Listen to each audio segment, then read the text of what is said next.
from a file, and we're just going to grab any picture. Obviously, you can get something in some, get it from Google or whatever. I'm just going to grab anything here.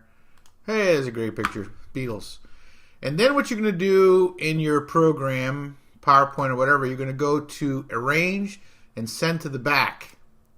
So what that does, obviously, is it puts the picture behind the text that you're going to be putting on here. And obviously you can format the text any way you want and pretty much say anything you want, because what you're just going for here is a place, something you can capture. So if I want to have this a little bit smaller,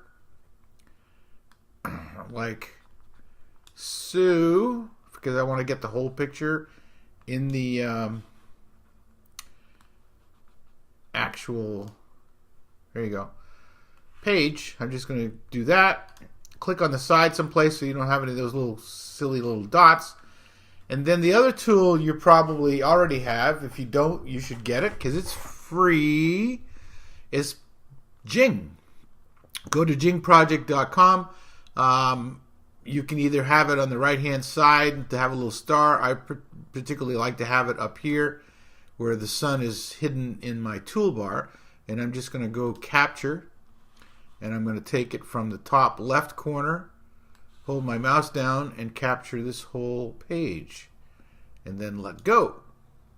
And I'm going to say, capture the image.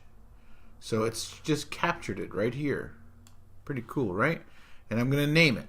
And I'm going to name it, let's call it 822, just for kicks.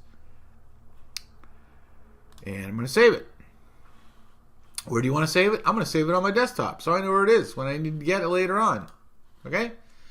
So there you go. So that's the first part. Now, we need to make a opt-in box. So let's go to Aweber. We're going to grab a form. You're going to say, let's use this one here. And what you do when you're in Aweber, this is what the form looks like. This is what one of the forms can look like. This is actually the form that I'm looking for. And so, assuming that the picture you have is underneath it like that, and the text that you have is like that, and the way that I did this is pretty easy. You just grab yourself a brand new, let's say, create a new form. Okay? And right here, I usually get rid of this stuff here, so I'm going to X this out. I'm going to X this out. And I'm going to X that out. Obviously, you don't have to. You can do whatever you want. And if you don't want to have a name, which much of the time you don't have anyway, you can just X that out. So now you click on there.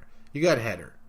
You wouldn't want to type anything on here because we're going to put a picture in there. So what you're going to go here is the right is you're going to say advanced.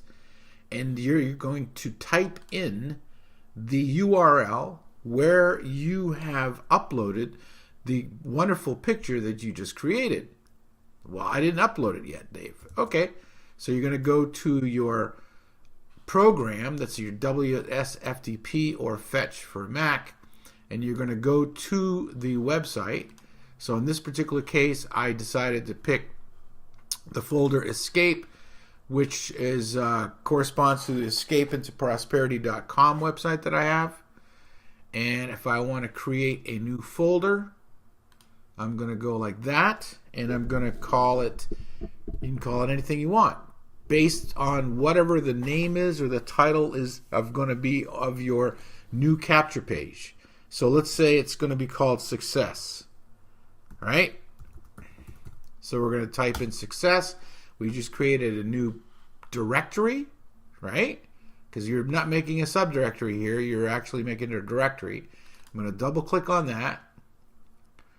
And I'm going to upload, which in this case is called put, from my desktop, the 822 image, which is this image here, that I have, and I'm going to put it there. Now, it doesn't have to be in the same directory that you're going to be putting your capture page, but why not, right? Okay.